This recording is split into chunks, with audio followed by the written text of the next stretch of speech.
മഞ്ഞുമൂടിയ മലനിരകൾക്കിടയിൽ നിന്നും ഒരു വലിയ നിഗൂഢതയായി അവശേഷിക്കുന്ന ഒന്നാണ് കാർഗിലിലെ ചിക്താൻ കോട്ട.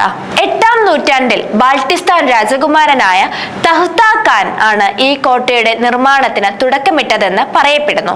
സ്വന്തം സഹോദരങ്ങൾ വധിക്കാൻ ശ്രമിച്ചപ്പോൾ ബാൾട്ടിസ്ഥാനിൽ നിന്നും പ്രാണരക്ഷാർത്ഥം ഓടിപ്പോന്ന തഹ്താ ഖാൻ ഈ പ്രദേശത്തിന്റെ ഭംഗിയിൽ ആകൃഷ്ടനായാണ് ഇവിടെ ഒരു കൊട്ടാരം പണിയാൻ തീരുമാനിച്ചത്. പ്രകൃതിയുമായി അലിഞ്ഞു ചേർന്നു നിൽക്കുന്ന ഈ നിർമ്മിതി ഇന്നും സഞ്ചാരികളെ വിസ്മയിപ്പിക്കുന്നു. ഈ കോട്ടയുമായി ബന്ധപ്പെട്ട ഏറ്റവും വലിയ രഹസ്യം അതിന്റെ നിർമ്മാണ രീതിയാണ്. ഏതാണ്ട് 9 വർഷവും 9 മാസവും 9 ദിവസവും എടുത്താണ് ഈ 9 നില കോട്ട പണിത് തീർത്തതെന്ന് വിശ്വസിക്കപ്പെടുന്നു. ചെളിയും മണ്ണും കല്ലും മരവും മാത്രം ഉപയോഗിച്ച് നിർമ്മിച്ച ഈ വലിയ കെട്ടിടം അക്കാലത്തെ ഏറ്റവും മികച്ച വാസ്തുവിദ്യ വിസ്മയമായിരുന്നു.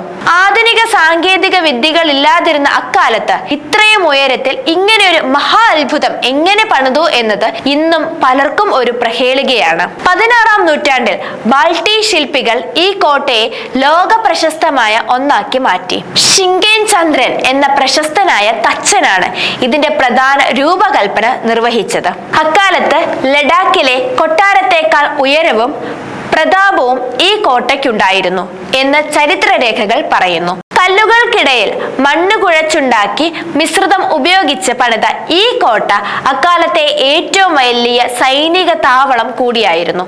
ഈ കോട്ടയെ കുറിച്ചുള്ള ഏറ്റവും രസകരമായ ഒരു വസ്തുത അതിലെ റൊട്ടേറ്റിംഗ് റൂമാണ്. കാറ്റ് വീശുന്നതിനനുസരിച്ച് ഈ മുറി പതിയെ കറങ്ങുമായിരുന്നു എന്ന് പറയപ്പെടുന്നു. പുരാതന കാലത്ത് എങ്ങനെയാണ് ഇത്തരമൊരു സാങ്കേതിക വിദ്യ അവിടെ നടപ്പാക്കിയത് എന്നത് ആരെയും അമ്പരപ്പിക്കുന്ന കാര്യമാണ്. പ്രകൃതിദത്തമായ ഊർജത്തെ ഇത്രമാത്രം ക്രിയാത്മകമായി ഉപയോഗിച്ച മറ്റൊരു നിർമ്മിതി അക്കാലത്ത് ഹിമാലയൻ താഴ്വരകളിൽ വേറെയില്ലായിരുന്നു. യുദ്ധതന്ത്രങ്ങളുടെ കേന്ദ്രം കൂടിയായിരുന്നു ചിക്താൻ കോട്ട. ആക്രമിച്ചു വരുന്ന ശത്രുക്കൾക്ക് പെട്ടെന്ന് കടന്നു കയറാൻ കഴിയാത്ത വിധം അതീവ സുരക്ഷയോടെയാണ് ഇത് നിർമ്മിച്ചിരുന്നത്. കോട്ടയ്ക്കുള്ളിൽ നിന്ന് നദിയിലേക്ക് പോകാൻ രഹസ്യ തുരങ്കങ്ങൾ ഉണ്ടായിരുന്നുവെന്നും ഉപരോധ സമയത്ത് വെള്ളത്തിന് ബുദ്ധിമുട്ട് വരാതിരിക്കാൻ ഇത് സഹായിച്ചിരുന്നുവെന്നും പറയപ്പെടുന്നു. 2 കുന്നുകൾക്കിടയിൽ താൽക്കാലിക പാലങ്ങൾ വഴിയാണ് ഈ കോട്ട ബന്ധിച്ചിരുന്നത്. അപകടമുണ്ടായാൽ ഈ പാലങ്ങൾ പെട്ടെന്ന് മാറ്റാനും സാധിക്കുമായിരുന്നു. എന്നാൽ 19-ാം നൂറ്റാണ്ടിന്റെ അവസാനത്തോടെ ഈ മഹാസൗധത്തിന്റെ പതനം ആരംഭിച്ചു. ജമ്മുവിലെ ഡോഗ്ര ഭരണാധികാരികൾ പ്രദേശം പിടിച്ചടക്കിയതോടെ കോട്ടയുടെ സ്വാധീനം കുറയ്ക്കാൻ അവർ ശ്രമിച്ചു. കോട്ടയുടെ പല ഭാഗങ്ങളും അവർ തകർത്തു. പിന്നീട് പ്രകൃതിക്ഷോഭങ്ങളും പരിപാലനമില്ലായ്മയും കാരണം ഈ ചരിത്ര വിസ്മയം പതിയെ മണ്ണടിയാൻ തുടങ്ങി. ഇന്ന് ഇതിന്റെ അവശിഷ്ടങ്ങൾ മാത്രമാണ് നമുക്ക് കാണാൻ കഴിയുക. ചിക്താൻ കോട്ടയുമായി ബന്ധപ്പെട്ട നിരവധി പ്രേത കഥകളും പ്രദേശവാസികൾക്കിടയിലുണ്ട്.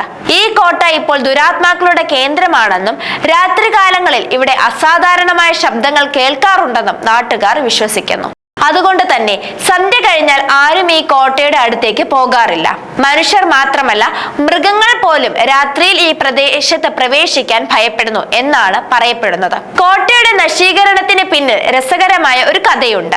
ഈ പ്രദേശത്ത് ഒരു ആശുപത്രി പണിയാനായി സർക്കാർ ഫണ്ട് അനുവദിച്ചപ്പോൾ അന്നത്തെ അധികാരികൾ പണം ലാഭിക്കാനായി കോട്ടയുടെ മനോഹരമായ ചുവരുകൾ പൊളിച്ച് അവിടുത്തെ കല്ലുകൾ ആശുപത്രി പണിയാൻ ഉപയോഗിച്ചുവത്രേ. ഇങ്ങനെ മനുഷ്യന്റെ അനാസ്ഥ സ്വാർത്ഥതയും കൂടിച്ചേർന്നാണ് ഈ വലിയ ചരിത്ര സ്മാരകത്തെ നാമാവശേഷമാക്കിയത്. ഭയാനകമായ കഥകൾ പ്രചരിക്കുന്നതിന് പിന്നിൽ കോട്ടയെ സംരക്ഷിക്കാനുള്ള നാട്ടുകാരുടെ തന്നെ ഒരു തന്ത്രമുണ്ടായിരുന്നു എന്നും പറയപ്പെടുന്നു. കോട്ടയിലെ വിലപിടിപ്പുള്ള മരങ്ങളും മറ്റും ആളുകൾ മോഷ്ടിക്കുന്നത് തടയാനാണ് ഇത്തരം കഥകൾ പ്രചരിച്ചിരുന്നത്. പക്ഷെ ഇന്ന് ആ പ്രേതകഥകൾ പോലും ഈ കോട്ടയെ സഞ്ചാരികൾക്കിടയിൽ വലിയ ആകർഷണമാക്കുന്നു. വിജനമായ മലമുകളിൽ തനിച്ചു നിൽക്കുന്ന ഈ കോട്ടയുടെ അവശിഷ്ടങ്ങൾ കാഴ്ചക്കാരിൽ ഒരുതരം ഭയവും കൗതുകവും ഒരേ സമയം ഉണർത്തുന്നു. ഇന്ന് ചിക്താൻ കോട്ട ഒരു പുരാവസ്തു കേന്ദ്രമാണ്. കാർഗിലിൽ നിന്നും 75 കിലോമീറ്റർ അകലെ ചിക്താൻ ഗ്രാമത്തിൽ ലഡാക്കിന്റെയും ടിബറ്റൻ ശൈലിയുടെയും സംഗമ ഭൂമിയായി ഇതിന്നും നിലകൊള്ളുന്നു. ചരിത്ര പ്രേമികൾക്കും നിഗൂഢതകൾ ഇഷ്ടപ്പെടുന്നവർക്കും ഈ കോട്ട ഇന്നും പ്രിയപ്പെട്ട ഇടമാണ്. ലഡാക്കിന്റെ വീരസ്മരണകളും നൊമ്പരപ്പെടുത്തുന്ന ഓർമ്മകളും പേറി നിൽക്കുന്ന ചിക്താൻ കോട്ട ഹിമാലയത്തിലെ എന്നും ഓർമ്മിക്കപ്പെടുന്ന ഒരു ചരിത്ര സത്യമാണ്.